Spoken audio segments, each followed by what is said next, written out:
आपस की खींचतान नहीं है, इसमें दूसरे दल भी बीच में प्रतिक्रिया दे रहे हैं और एनसीपी में टूट पर कांग्रेस पार्टी ने बीजेपी पर निशाना साधा है। कांग्रेस पार्टी की ओर से पवन खेड़ा ने कहा है कि BJP fair and lovely scheme चला रही है। उन्होंने कहा कि पहले भ्रष्टाचार का आरोप ये लोग लगाते हैं और इसके बाद पार्टी में शामिल करा लेते हैं। उन्होंने ये भी कहा कि बीजेपी जनता को मूर्ख बनाना बंद करे। मोदी जी से पूछना चाहते हैं हम कि अभी एक आध दिन पहले वो बता रहे थे कि ये 70,000 करोड़ के भ्रष्ट लोग इकट्ठे बैठे हैं, तो अब उस 70,000 करोड़ में से कितना कम हो गया आज? मोदी जी इसका गणित करके बता दें जरा, क्योंकि वो A2AB करते रहते हैं ना, तो उनसे पूछिए अब ये 2AB में क्या हुआ। अब तो 70,000 करोड़ घट के 20,000, 25,000, 30,000 कितना हुआ?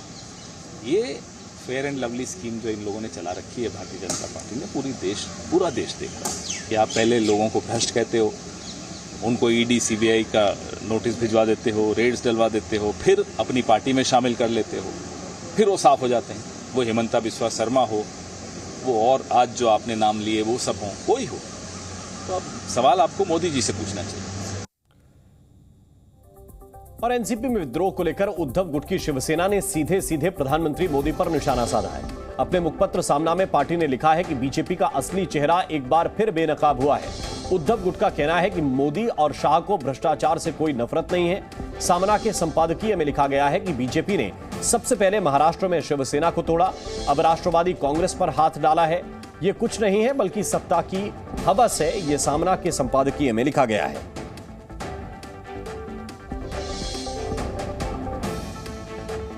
और वैदेही कालेकर हमारे साथ लगातार बनी हुई हैं, एक बार फिर से हम उनका रुख कर रहे हैं। वैदेही, एक तरफ तो अजित पवार ये दरअसल परखना चाह रहे हैं कि जिन लोगों ने उनसे वादा किया है वो कितना निभाते हैं। दावा 42 का है, क्या वो पूरे आते हैं?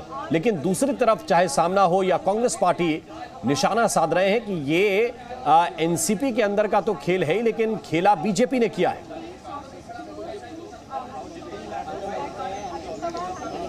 जी बिल्कुल, पहली बात तो ये बताना चाहूँगी कि आज जो है अजित पवार इनके घर में जो है वो शक्ति प्रदर्शन है, एमएलएस का शक्ति प्रदर्शन है। आज कितने एमएलएस जो है वो अजित पवार को सपोर्ट कर रहे हैं, ये देखना काफ़ी दिलचस्प होगा। और एक ऐसी भी बात सामने आ रही है कि अजित पवार इन्होंने जो है वो 3 से 4 एमएलएस को कॉल किए हैं, यानी और भी कुछ एमएलएस जो है वो उनके संपर्क में आने की कोशिश में है। और आज वो देवगिरी बंगले पर आकर यहाँ पर जो है वो अजित पवार को समर्थन देने की कोशिश कर सकते हैं। जिस प्रकार कल 9 मंत्रियों ने शपथ ली और उनके साथ काफ़ी सारे एनसीपी के विधायक जो वहां पर राजभवन में मौजूद थे, उसके बावजूद और भी कुछ एमएलएस को जो है वो कांटेक्ट करने की कोशिश खुद अजित पवार कर रहे हैं। और अजित पवार जो है वो यहीं से देवगिरी बंगले से जो है वो कुछ एमएलएस को कांटेक्ट करने की कोशिश कर रहे हैं और उनको अपने साथ लाने के लिए वो जो है वो मनाने की कोशिश भी अजित पवार करते हुए नजर आ रहे हैं। ये बात जो है वो अभी सामने आ रही है और थोड़ी ही देर में कुछ और एमएलएस जो है वो यहाँ पर देवगिरी बंगले पर आकर अजित पवार को समर्थन देने की कोशिश में है।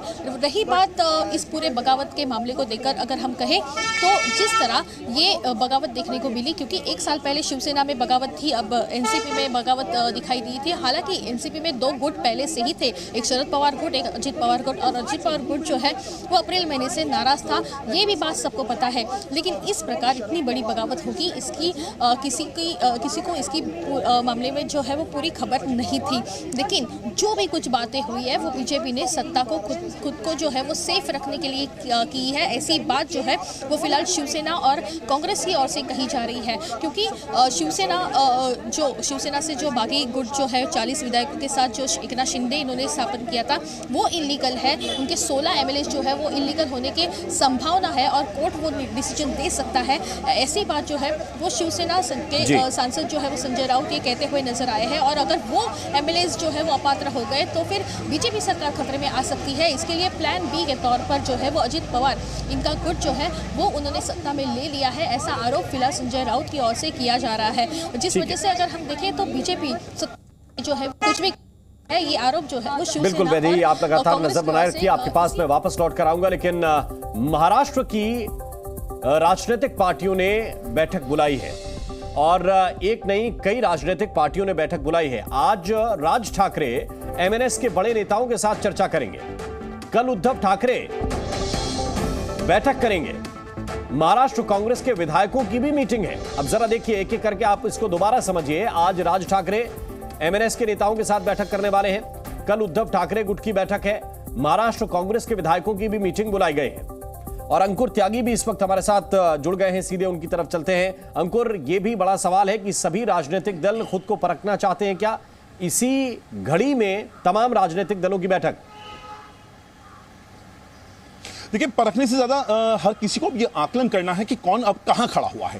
अगर मैं राज ठाकरे की बात कर रहा हूं, उन्हें कोर हिंदुत्व, हार्डकोर हिंदुत्व का एक मुद्दा है जिसको अपनाया था, जो उनको लग रहा था कि उनको इसमें बीजेपी का साथ मिलेगा। लगातार उनकी जो मीटिंग है राज ठाकरे की, वो मुख्यमंत्री से भी होती थी, उप मुख्यमंत्री देवेंद्र फडणवीस से भी हो रही थी। कई बीजेपी के बड़े नेताओं का उनके घर पर आना जाना लगा रहा हुआ था, लेकिन अब इक्वेशंस बदलते नजर आ रहे हैं। एक बार अगर इस वक्त बीजेपी के पास बार्गेनिंग पावर बहुत ज्यादा है, तो वो यहां पर राज ठाकरे अपनी पार्टी के साथ, अपने पार्टी के नेताओं के साथ ये आकलन करना चाहते हैं कि 2024 के चुनावों से पहले उनकी पार्टी यहां पे कहां खड़ी है और कहां तक वो आगे जा सकती है, अगर इसी गठबंधन में रहती है या बाहर से भी समर्थन देती है। दूसरा, कांग्रेस एमवीए का प्रमुख घटक थी। अब एमवीए के अंदर उद्धव ठाकरे बचे हुए हैं अपनी बची हुई शिवसेना को लेकर, जिसमें महज कुछ एमएलए बाकी हैं। दूसरा जो घटक था एनसीपी, वो कल पूरी तरह से टूट गया है। दावा यह है कि 40 एमएलए इस वक्त अजीत पवार के साथ खड़े हैं, कई बड़े चेहरे उनके साथ जा चुके हैं। ऐसे में 82 साल की उम्र के शरद पवार कितना बड़ा करिश्मा दिखा पाएंगे और क्या वो एमवीए में अब यहां रहना कांग्रेस के लिए कितना सुरक्षित रहेगा? क्या कांग्रेस आपको ये डर सता रहा है कि उसके विधायक कहीं इसी तरह का बागीपन न कर जाएं? तो ये तमाम परिप्रेक्ष्य के बीच में लगातार मीटिंग्स का दौर है। आज राज ठाकरे कर रहे हैं, कल उद्धव ठाकरे की मीटिंग है और कांग्रेस की मीटिंग है। इसके बाद 5 तारीख को एक तरफ अजीत पवार अपने तमाम सांसदों, तमाम एमएलए, तमाम कार्यकर्ताओं और तमाम एमएलसीज के साथ मीटिंग करने वाले हैं। वहीं पे वाईबी चौहान के अंदर शरद पवार की भी एक मीटिंग है, क्योंकि शरद पवार ने कल प्रेस कॉन्फ्रेंस के बाद 2 या 3 दिनों के अंदर अपने अगले कदम का जिक्र किया था। तो ये तमाम जो पार्टियां हैं वो यहां पर ये अपना अस्तित्व तलाशने में जुटी हुई हैं कि अब यहां से कौन कहां खड़ा हुआ है। बिल्कुल, और एक बहुत ही महत्वपूर्ण बात है जिसकी तरफ अंकुर इशारा विपक्ष के लोग करने की कोशिश कर रहे हैं कि क्या अजित पवार ने होमवर्क इस बार पूरा किया है? क्योंकि पिछली बार 2019 में उनका होमवर्क अधूरा था और उसका परिणाम यह हुआ था कि वो डिप्टी सीएम की शपथ लेने के बाद उन्हें इस्तीफा देना पड़ा। वो सरकार गिरी, दूसरी सरकार में फिर वो डिप्टी सीएम बने उद्धव ठाकरे के साथ। लेकिन यह बड़ी बात है कि क्या इस बार वो होमवर्क पूरा है, जो दावा है कि 36 से ज्यादा विधायक उनके पाले में रहेंगे? देखिए, होमवर्क के 2 पहलू निकल के आते हैं। पहला पहलू तो यह है कि अगर आप पिछली बार 2019 से कंपेयर कर रहे हैं तो उस वक्त आपको याद होगा कि अजीत पवार अकेले थे जिन्होंने शपथ ली थी। धनंजय मुंडे एक ऐसा नाम निकल कर आया था जो ये माना जा रहा था कि उनके साथ जा चुके हैं। हालांकि जैसे जैसे दिन खत्म होता चला गया, धनंजय मुंडे वापस आते हैं और वापस से शरद पवार से माफी मांगकर पार्टी में आ जाते हैं। मैं उस 2019 के दिन की बात से बात कर रहा हूं जब ये बगावत की गई थी। आज परिस्थितियां बदली हुई हैं। आज अजीत पवार अकेले नहीं गए हैं, उनके साथ और कई बड़े चेहरे हैं। बड़े चेहरों में प्रफुल्ल पटेल जो कि कार्यकारी अध्यक्ष बनाए जा चुके थे, हसन मुर्शीफ एक बड़ा नाम है, हालांकि ईडी की उनके खिलाफ कार्रवाई चल रही है। अंकुर, मैं आऊंगा इसी और नेता बिंदु से आगे हम बात करेंगे, लेकिन एक बड़ी खबर इस वक्त मिल रही है। एनसीपी में फूट पर शरद पवार के पोते और जी न्यूज़।